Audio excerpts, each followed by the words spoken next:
That we must be live. I'm going to say hello and ask you to do the same. Let me know if the chat is working and if you can hear me. It's Kyle Russell of Crystal Concentrics. You can see the text here. It says this is the Crystal Talk Show, and this is our 4th episode, which is very, very cool. So if anybody can hear me, yay, there we go. We now have proof that we are live. Hello, Nelly. So glad you're on. And I have got a lot of very, very cool things to share with you this evening. So everyone else who comes on, hello, Alex. Definitely say hello. We've got some great things going on.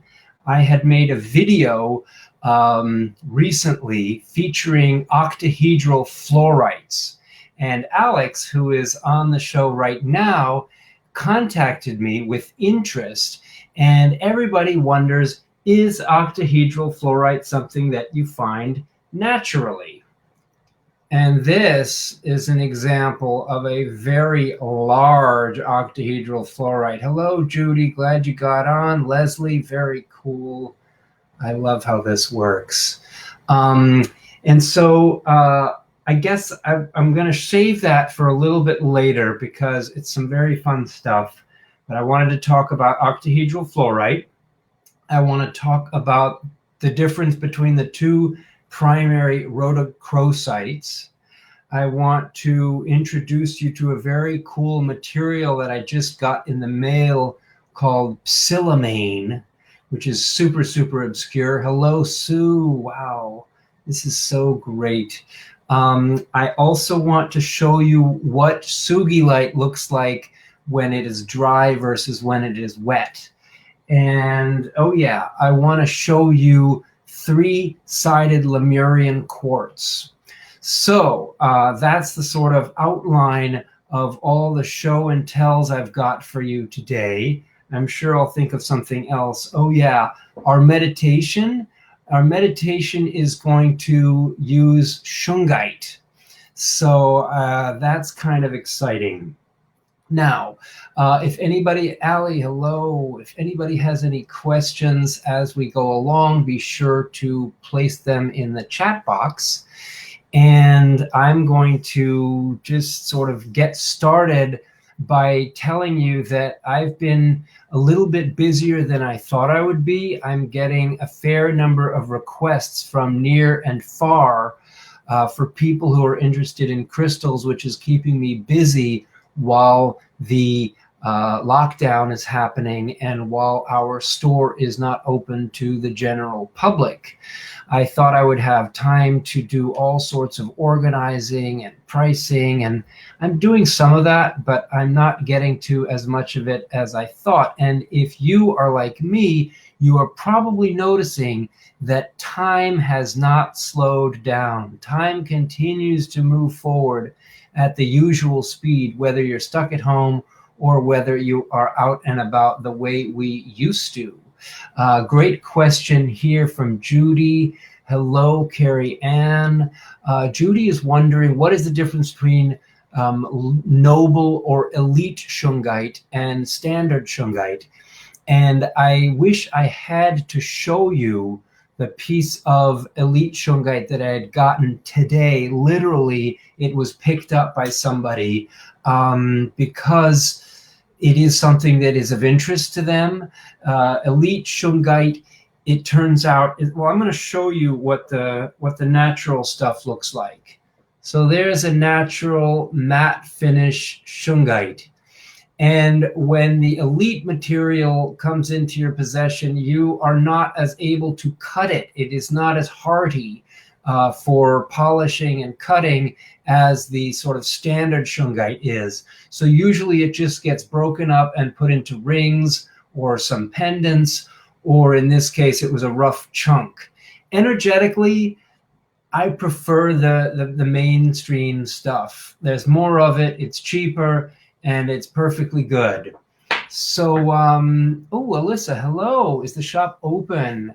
Yes, I was mentioning that earlier, that the shop Portal Crystal Gallery in Arlington Center, Massachusetts, is closed to the public. We are on the verge of being able to open with some sort of strict limitations in terms of everybody having to wear masks and a few other safeguards that we're going to be taking. But that has not stopped people's love for crystals in terms of contacting me and ordering things or having me send you photographs. If you are on Facebook, make sure to friend me, Kyle Russell. I'd be happy to show you photographs or email you. There's so many great things, even new things that are coming in, because as usual, whenever I make sales, I funnel a portion of that money right back into new stock.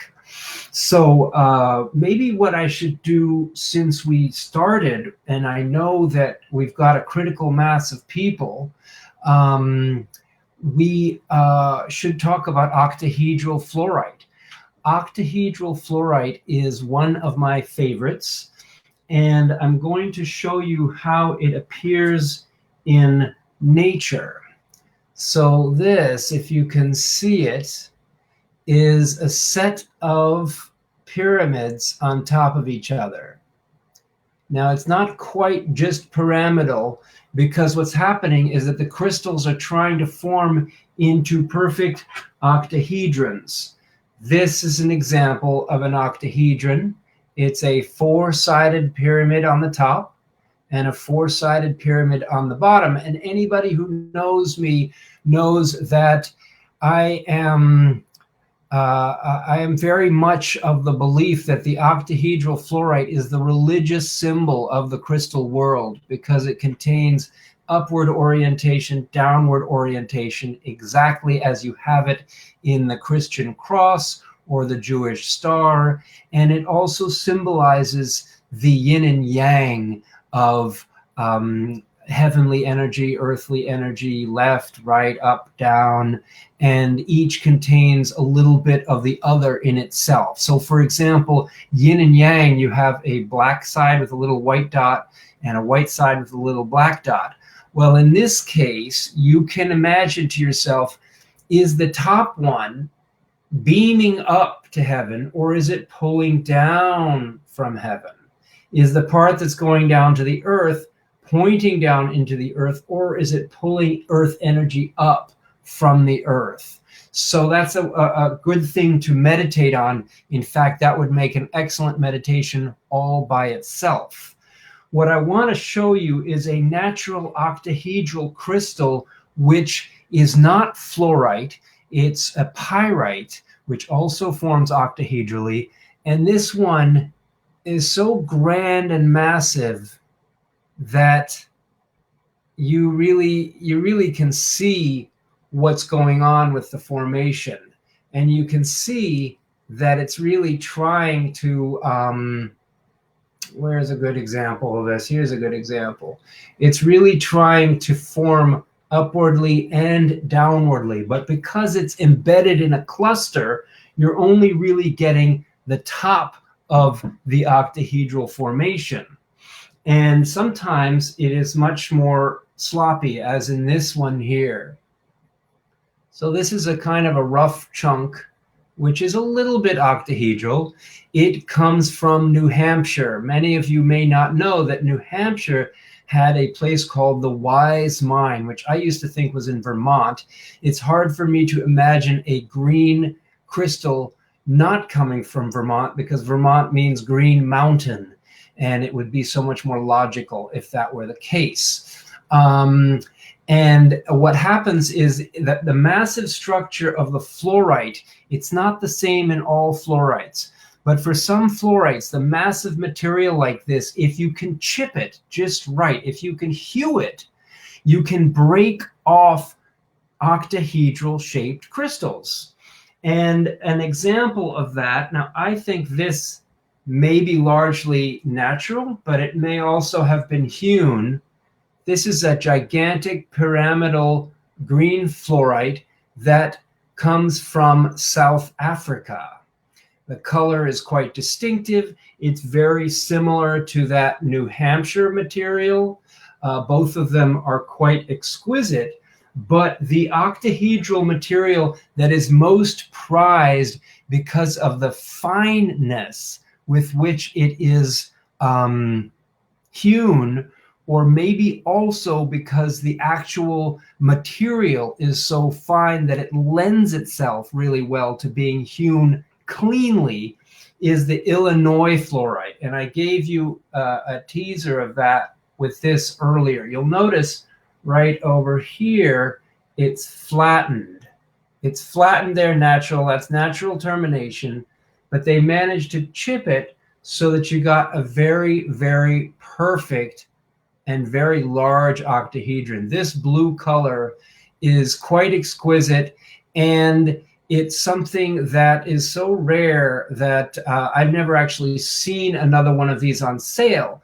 But an interesting story that I have for you about this stuff is that many years ago, I bought 2 smaller pieces of this, and then I found this one by accident online, and I ordered it. And when I put them all together, I realized they were all from the same pocket, the same mine, the same color.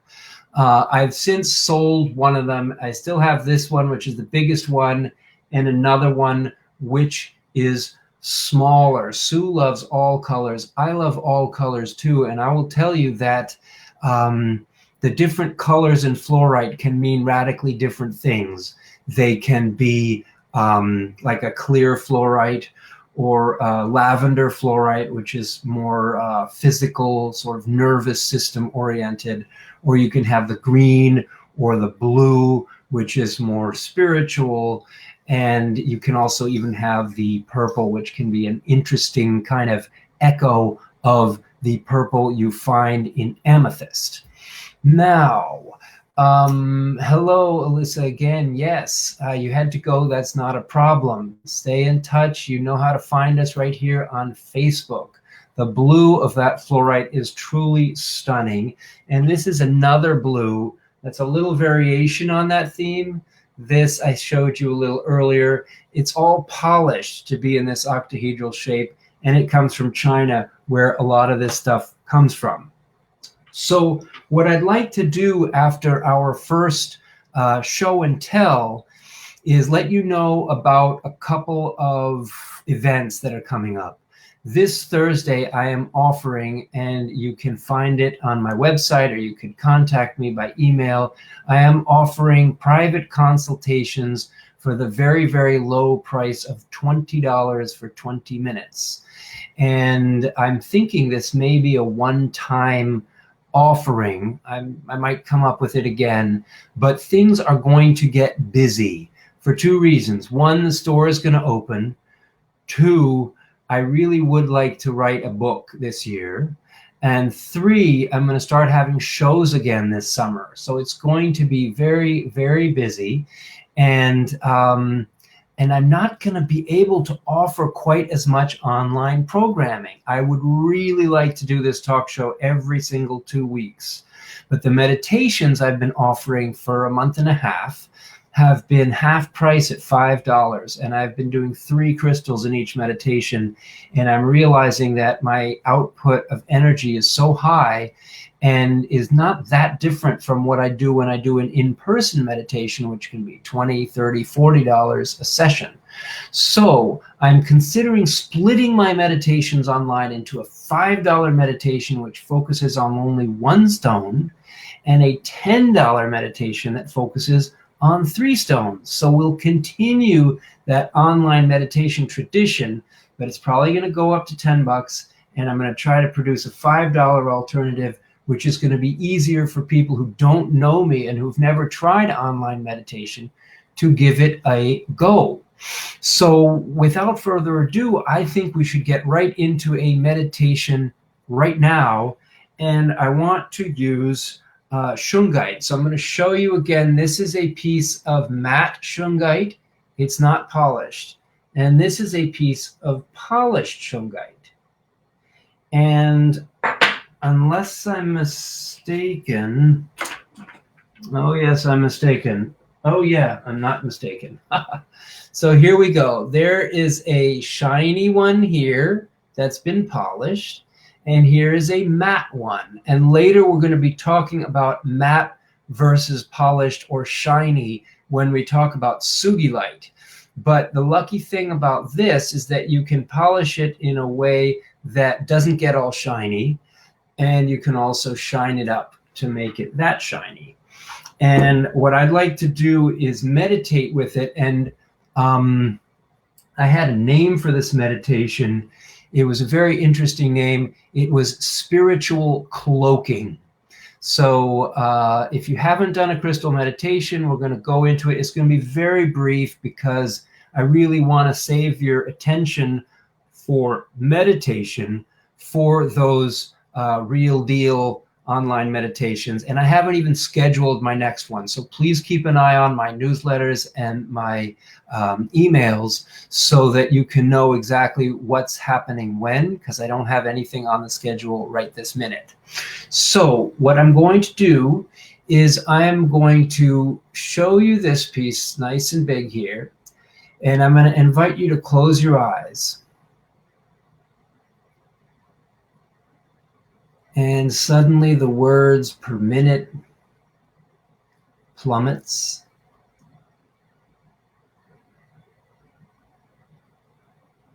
It becomes possible for us to attend to our breathing,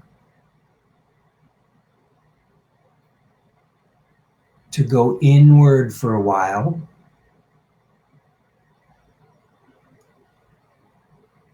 and to feel a sense of grounding into our chair, into our place, into our space. And then what I'd like you to do is open your mind up to the energy of Shungite, which I will tell you about.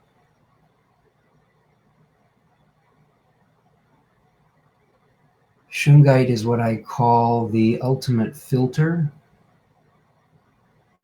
It's designed to keep out unwanted energies and thereby to purify in the process.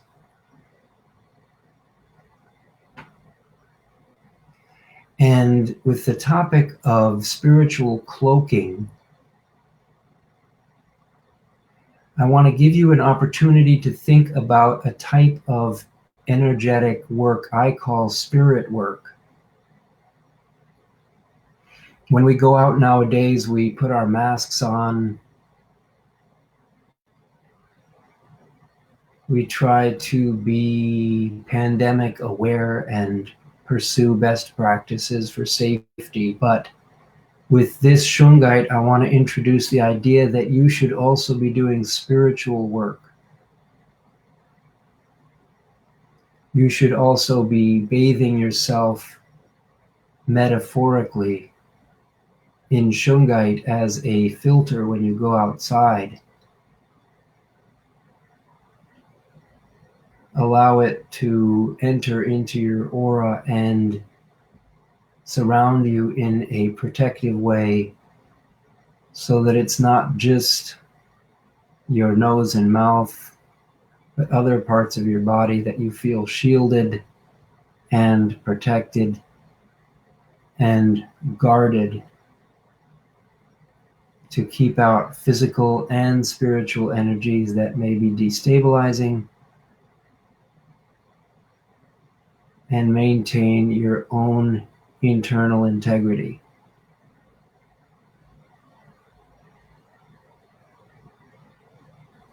And so we won't go much more into that. I might devote a future short meditation to that. But you want to come back into your breathing, come back into your seat, into your space. Get ready to open your eyes. And back we are into the social world, the social reality of more rapid fire conversation, talk, and banter. Now, I started with some show and tell.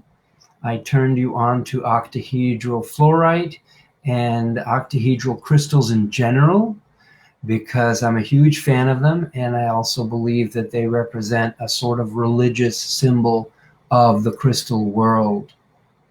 If you did enjoy that meditation with the Shungite, I definitely encourage you to sign up for my actual meditations. This is just a little taste I like to give you during the live talk show. People ask, is it better to have a rough piece of stone or a polished piece of stone? And I am of two minds. Some stones, I think, lend themselves better to being polished. For example, rose quartz, I think, is much more accessible when it's polished than when it's a rough chunk. Sugilite is something that I really like rough, but I certainly appreciate when it is polished as well. And the show and tell aspect that I wanted to give you for the Sugilite today is to show you what it looks like dry and show you also what it looks like wet. And I'm going to show these two pieces simultaneously, because you see they're quite different. This one almost looks like a weird sort of purple quartz. And this one is what I call rainbow Sugilite, because it's got many different colors in it. And what I'm going to do is show you the reason why Sugilite, when it's sold, is often sold in bins of, this is particularly the cheaper stuff, in bins of water, because people want to show off what it looks like when it is wet. Because when you see how it looks when it's wet, then you got a good sense of what it's going to look like when it's been polished. So I filled a container of water here, and I take this piece here, which is almost pink, and I dip it in halfway. And when I do that, you can see what a difference the dipping makes in terms of color. The top is undipped and much drier, and the bottom is wetter and darker. And let's have a look at what happens when we do the same thing with this other piece. So this piece, I don't know how much I'm going to be able to fit in there, but I'm going to try to get that in. There we go. And then dip it and try to drip off some of that water and show you on a higher quality Sugilite, the difference can be even more of a contrast. So this is really what you're paying for. But when you get a great big piece like this, it's really important, for me at least, to sell it in its natural form so that you know it has not been oiled or dyed or anything like that. Fortunately, Sugilite is not often dyed. Maybe it doesn't take dye the way that lapis does. But if you do ever want to get a piece, it's really nice to see it both wet and dry to get that incredible contrast. And for those who aren't familiar with the stone and the meaning that I ascribe to it, I consider Sugilite to be the manifestation stone. It's there to help you bring into reality your hopes and ambitions. So that gives you a little sense of the difference in color between a wet Sugilite and a dry Sugilite. Now, I haven't mentioned the pendant I'm wearing. I'm going to show it against my vest here. And the contrast here is kind of obvious. You can see that it's a triangle. And the reason it's a triangle is that it's an octahedral fluorite, which is cool. And I love green fluorite as a sort of earthly alternative to Moldavite. Moldavite is just so high and elevated that, oh, this is a funny story. I had someone I met recently who was talking about how calming and soothing Moldavite was for her. And my explanation was that for many people who are very earthbound, To experience a Moldavite is very destabilizing because it's an ascendant stone. And I find that the green fluorite is a way of having that ascension without blasting off into outer space. For myself, when I first experienced Moldavite, it turned me on to a large part of the knowledge I have now about stones, but was kind of weird and spooky and kept me away from Moldavite for like 20 years. Now I'm back into it, and my explanation to her for why she was cool with it was that I think she's already so out there that she's comfortable with that type of a galactic space alien energy. So not all of us are created the same, and not all of us react the same to the stones. So I was doing a meditation last week, and I used a crystal that I think bears showing and telling for you. And so I'm going to actually reach over here to get it. Voila. This is a great big natural citrine. And the color is so perfect. And it's 2 points. You see 1 and 2.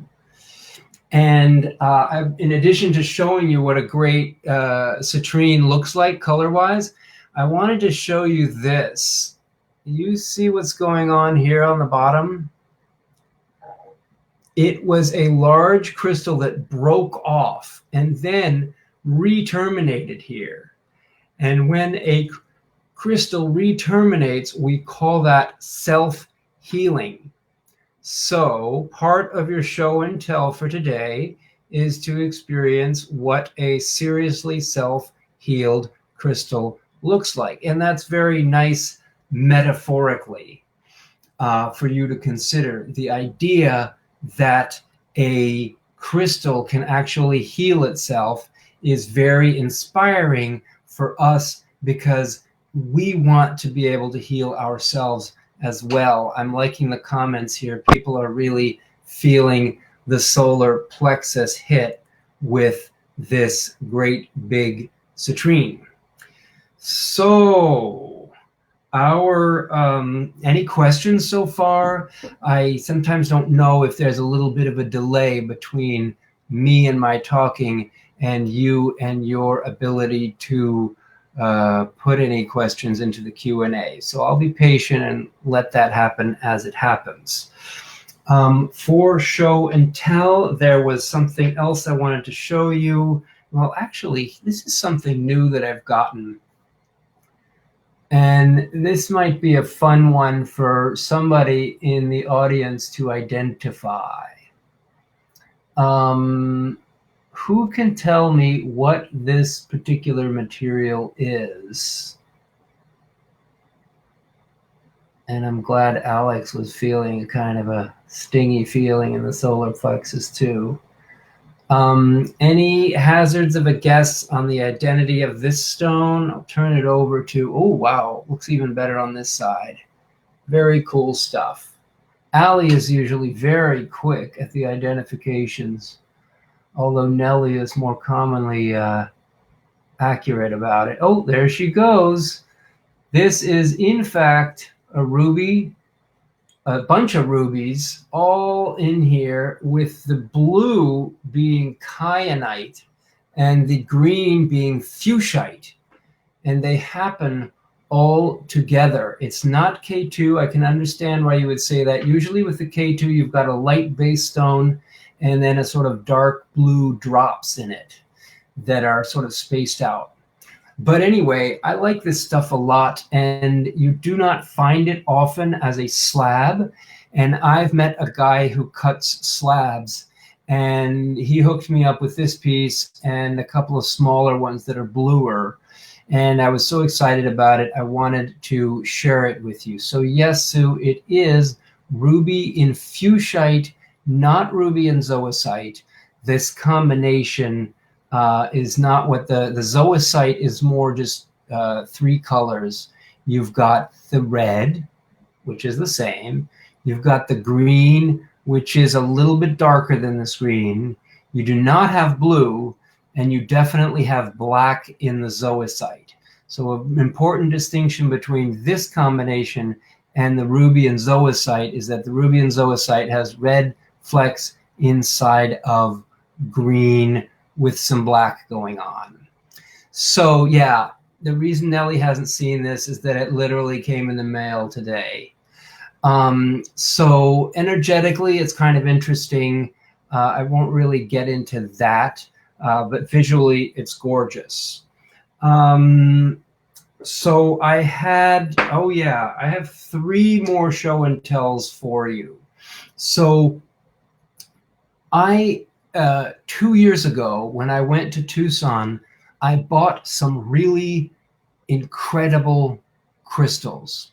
And I'm going to let you try to identify them, and I am going to guess that all of you are going to think it is what I thought it was. I'm going to pick this up, and it's super, super heavy, so I'm going to be quaking a little bit, and it's also going to get my hands really dirty. But look at this stuff. Feast your eyes on this material. What in the world do you think is going on here? I'm going to hold it up like this, maybe over there. There we go. And I'm going to talk about it. So somebody's going to guess what this is. I will tell you what I thought it was. And maybe you'll be right. And I thought I was right, but I was wrong. And I'm confident that you will not get this right. So I may put you out of your misery. It looks like and acts like a piece of hematite. It's from Morocco. It's great, big, and monstrous and interesting. I'm going to bring it up for you one more time to get a good look at it. Goethite is an excellent guess. And I think that some people called it that. And I'm open to it ultimately being that, but I've seen some photos of something else. Look what happened to my hands. It's super, super, super coalish, dusty-ish.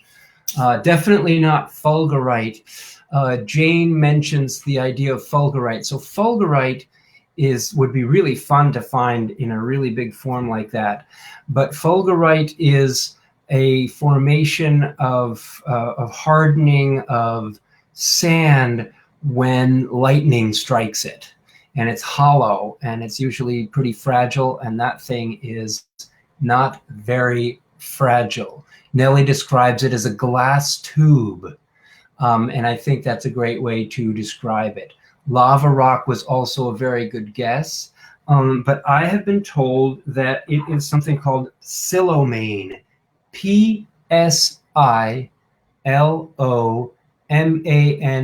Psilomilane, which is some really freaky stuff. Good guess by Christina on Galena, but look at this stuff. This is actually from Mexico. And it's a combination, when you cut that stuff open, of I believe it's manganese is the black, and something like pyrosite is the silvery colored stuff that looks like hematite. And I have been in love with this stuff for a long time, because when I went to Tucson a couple of years ago, I visited the little small building that houses the Heaven and Earth display from Robert Simmons. And I noticed he was selling some of this stuff. Here's a little 3-sided cabochon, and it's quite exquisite. And he gave it a New Age name and priced it in an astronomical way. And I couldn't buy any then, and I've hardly seen any since.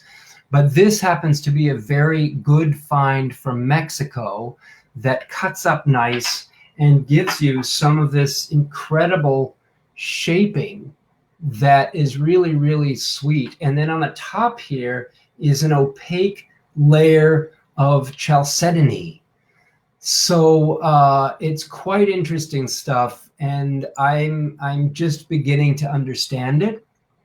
For those of you who know me, I have an instant hit on a lot of stones, but there are other stones that I have to kind of research and sit with and meditate on in order to figure out how I feel about them and what energies I am sensing and allowing to enter into my consciousness about them, so that I can then turn around and teach you what I know.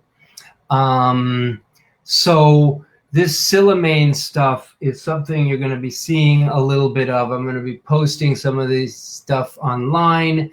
I'm going to have some for sale, and other pieces like this I might just send to my wire wrapping guy, because it's so tasty it really cries out to be made into a pendant. Now, I have 2 more show and tells, and I know the show is not going to go on forever. So you want to use this opportunity, even if you have a question coming from out in left field, to go ahead and ask me the question in case I can answer it. If not, I'll be happy to follow up later or email you. And everybody, you should know that you can just email me, Kyle, K-Y-L-E, at Crystal Concentrics. That's the website that's posted right here on the screen, crystalconcentrics.com. It's a great site to visit. We've got lots of blogs, and our podcasts are listed there. And I just did a podcast, actually, and this is important news. I just did a podcast on crystal healing meditations. And some of you on here, I know Nellie and Alex, have experienced them, maybe Leslie also. They are a way in which I tune in, mostly through questions that I ask of you, as to what your current situation and needs energetically might be. And then I go and pick specific stones for you. Now that we are in a remote period of time where we cannot get together in quite that same way, I am looking to offer a crystal healing meditation online for a group of people who want to participate.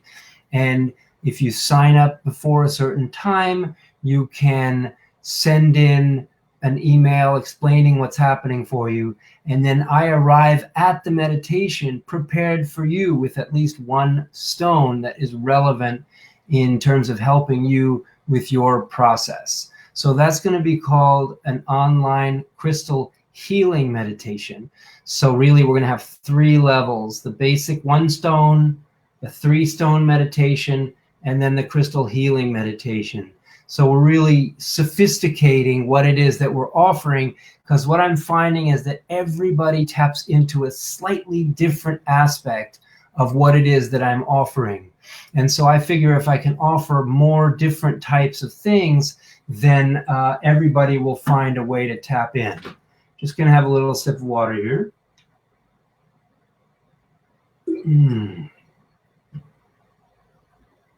Got to stay hydrated.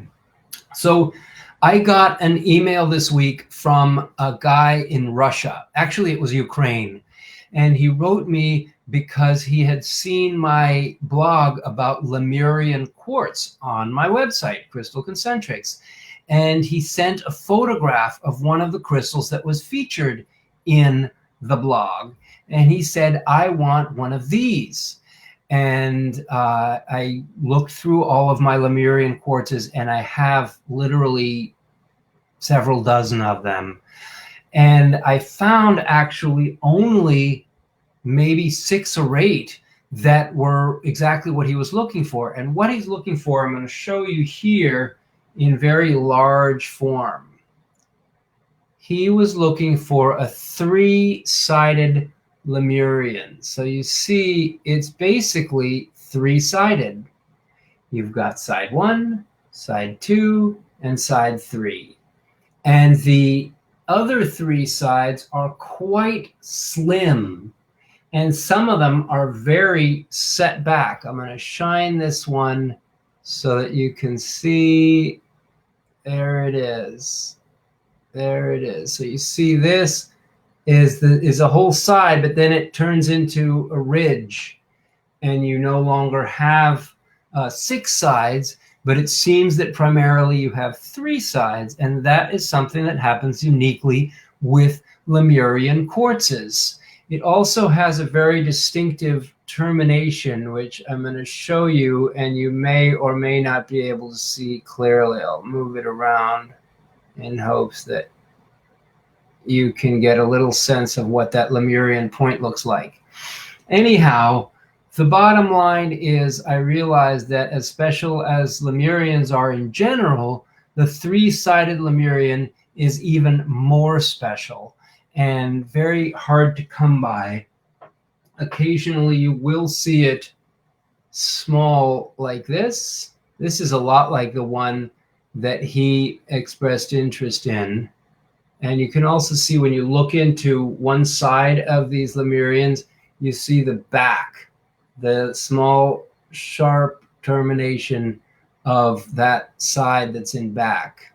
So this is another 3-sided Lemurian, basically laser point crystal. All right, so that is some very, very cool stuff. And I think we're at our very last show and tell item. So since we only have 5 or so minutes more in our talk show, that this would be the time, if you had any questions, to pop them in there. Again, you can email me. So the last show and tell for today is going to be rhodochrosite. I'm a huge fan of rhodochrosite, and it's funny because our friend Nellie here is very good at write-ups regarding the energetic qualities of stones. And I asked her about rhodochrosite this week, and she said, you know what, I haven't really worked with rhodochrosite, and it would be better if you did that write-up. So I am going to do that, but I just want to show you a piece of rhodochrosite so that you can see how awesome it is. This is a cut section, polished, and on the other side, you basically have this sort of botryoidal, bubbly termination, crystal termination, literally the termination, crystal sort of coming to a point in a sense. And it is bubbly on the rhodochrosite. And rhodochrosite for me is a regeneration stone. It's a root stone having to do with cellular vitality and the rebuilding of tissue. So it's very good if you're working, trying to get from illness to health. Ooh, I got a great question here. Sue asks, are there any crystals I do not like?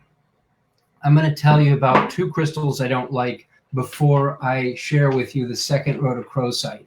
So one crystal that I have really not cared about for a very long time is green tourmaline. I've been sold on black tourmaline. It took me a while, but I have a lot of respect for black tourmaline. I also have a lot of respect for pink tourmaline, especially when it's a really tasty crystal. In fact, really, really excellent specimens would float anybody's boat. But I do find that green tourmaline is so expensive, and as a green stone, I'm not getting anything from it that I can't get better, more and better from other green stones like a fluorite, or not quite. Malachite is not a very fair comparison, but there, Moldavite comes to mind. There are some wonderful green stones that I really, really relate to, and green tourmaline is not one of them. Another stone that I want to tell you about, which I'll show and tell for you maybe next time, it's called Cerrusite. Cerrusite is a lead crystal, and it's the only crystal that when I hold it, it literally is trying to disintegrate the molecular structure of my biology. And so on that basis, I really don't like it.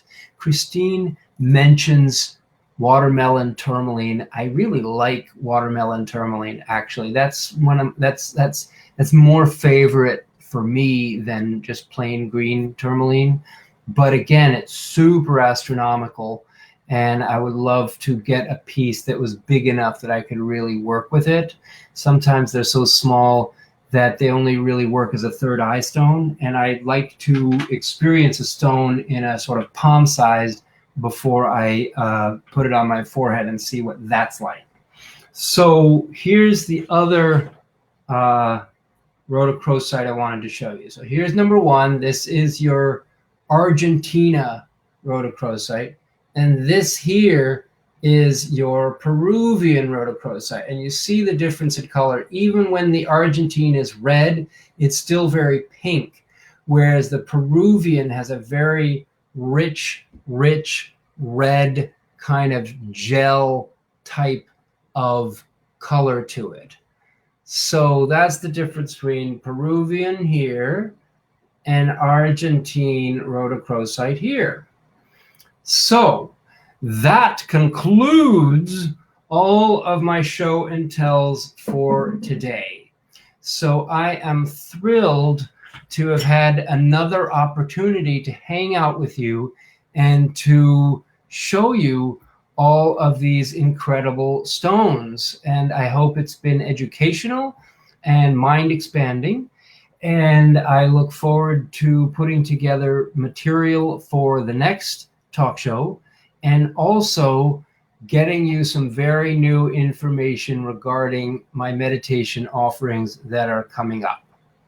So thanks everybody for tuning in to another Crystal Talk Show with Kyle Russell of crystalconcentrics.com.